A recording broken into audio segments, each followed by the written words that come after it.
வெயிலோடு விளையாடி வெயிலோடு உறவாடி வெயிலோடு மல்லு கட்டி ஆட்டம் போட்டோமே. எண்டூரு நெறிவூரு கருவேலங்காட்டோரம் தட்டான சுத்தி சுத்தி வட்டம் போட்டோமே.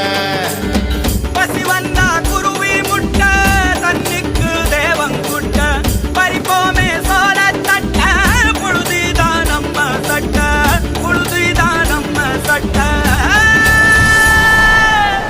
வெயிலோடு விளையாடி வெயிலோடு உறவாடி வெயிலோடு மல்லு கட்டி ஆட்டம் போட்டோமே.